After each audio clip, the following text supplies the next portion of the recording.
August 1st, 1914, the Kaiser wanted to send his army east instead of west. His chief of staff looked at him and said, "Your Majesty, it cannot be done." The entire country had one war plan, total war or nothing at all. One plan, 23 years in the making. Every train, every supply line, every reserve locked in. This machine only ran in one direction. Changing course meant total collapse. A single blueprint swallowed every option a nation had. Your brain does something similar. Once you lock onto a plan, it starts filtering out anything that contradicts it. Opposing voices get quieter. Alternatives seem to vanish. Psychologists call it plan continuation bias. The deeper you commit, the less you see. You deal with this at work every day. That quarterly plan everyone knows is off track, but nobody suggests changing course. That product roadmap locked in months ago while the market already shifted. In 1914, the same bias locked an empire into a war it could not stop.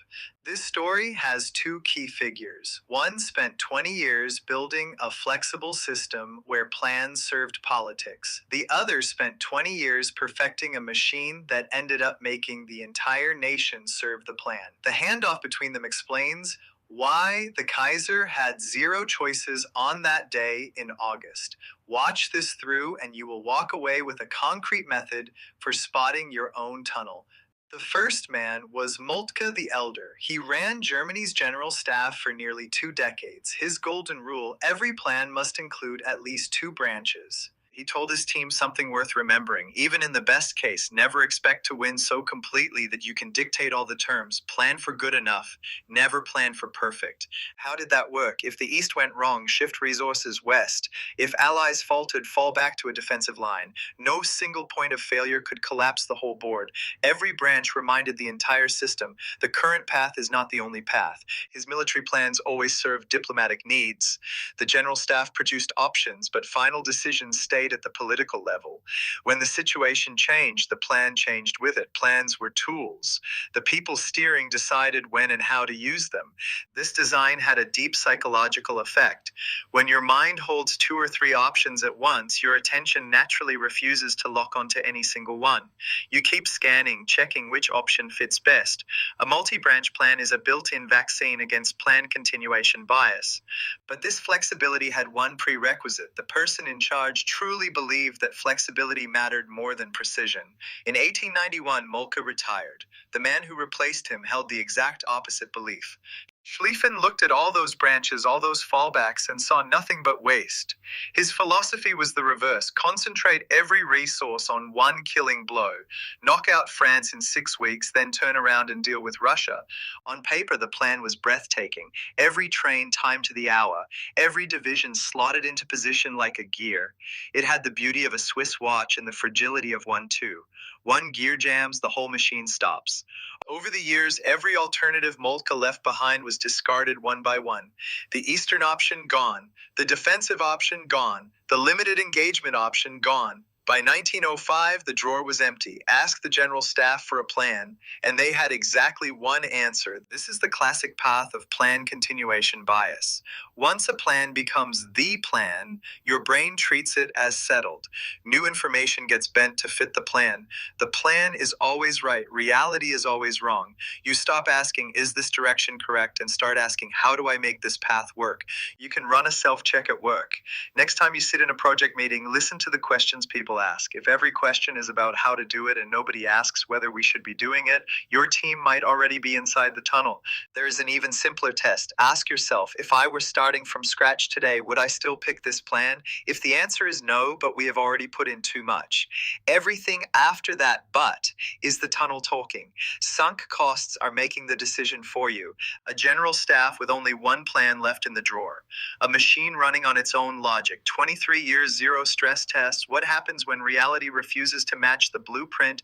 The cracks were already visible. The plan required 33.5 Army Corps. Germany actually had 20, nearly 40% short. Imagine your business plan needs $1 million and you only have 600,000. You write the plan pretending the full million exists. The march route had to go through Belgium, a country whose neutrality was guaranteed by international treaty. In business terms, your growth strategy requires violating a contract with a key partner. You know it will trigger retaliation and pull more opponents in, but the plan needs it, so you file it under manageable risk. The planners never shared details with their closest ally, Austria-Hungary. On the day war started, they were still sending telegrams requesting frank consultation. The day war started, your most important partner had no idea what you were about to do. You see this pattern in startups all the time. Burning cash to chase one growth metric. Customer acquisition costs are unsustainable. Unit economics do not add up. But the growth plan says scale first, fix later. Everyone ignores the cracks because questioning the plan means questioning the direction, and questioning the direction means shaking morale. This is the second stage of plan continuation bias. The first stage is psychological. You cannot see contradictory information. The second stage is organizational. Even when someone sees it, nobody speaks up. The plan is already tied to too many positions, careers, and egos. The person who points out the problem becomes the problem. How do you break that silence? Find someone with zero stake in this plan. Show them your key assumptions. Do not ask, "What do you think?" Ask, "Which of these numbers is most likely wrong?" An outsider has no tunnel. They see what you cannot. But the German General Staff of 1914 had no outsiders. 23 years of polishing had squeezed out every dissenting voice. The people left only knew how to optimize gears. They never questioned direction. This machine was about to do something even bigger. It was about to extend the plan's logic beyond the military. This plan did something a military plan should never do. It hijacked foreign policy. Because the timeline was so tight, mobilization could not be paused once it started. From that point on, every international crisis came down to two options: do nothing or launch a full-scale world war. No dial, just a switch.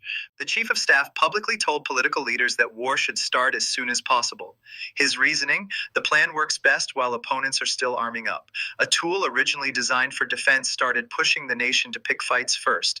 A senior civilian official sat through the military's plan briefing.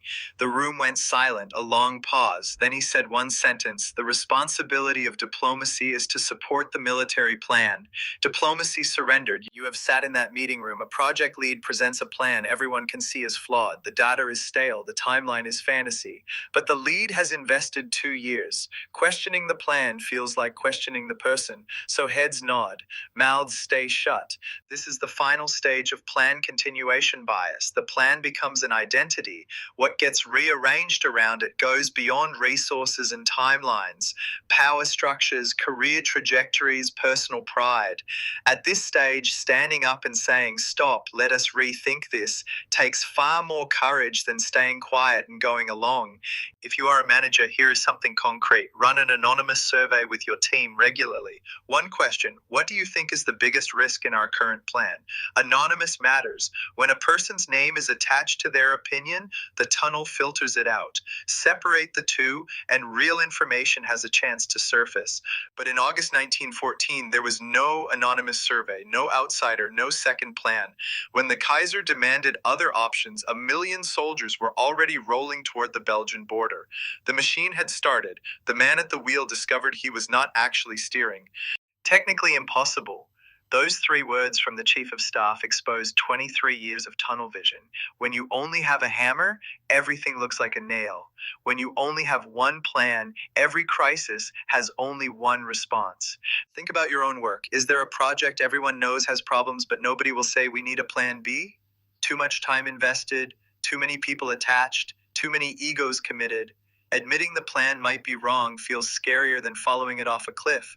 Now you know where that feeling comes from. Plan continuation bias moves through 3 stages. Stage 1, your attention locks in, contradictory information fades. Stage 2, the organization goes silent, people who see problems stay quiet. Stage 3, the plan becomes an identity. Questioning it feels like betrayal. Each stage has an antidote. Stage 1, regularly ask yourself, if I started from scratch, would I still pick this path? Stage 2, find an outsider to examine your key assumptions. Stage 3, separate the channel for questioning plans from the channel for questioning people. Use anonymous mechanisms to protect honest voices. Moltke the Elder figured this out over 100 years ago. Every one of his plans had at least 2 branches. When the direction changed, the plan changed with it. He treated uncertainty as a design constraint and built around it. His system was tunnel-proof by design.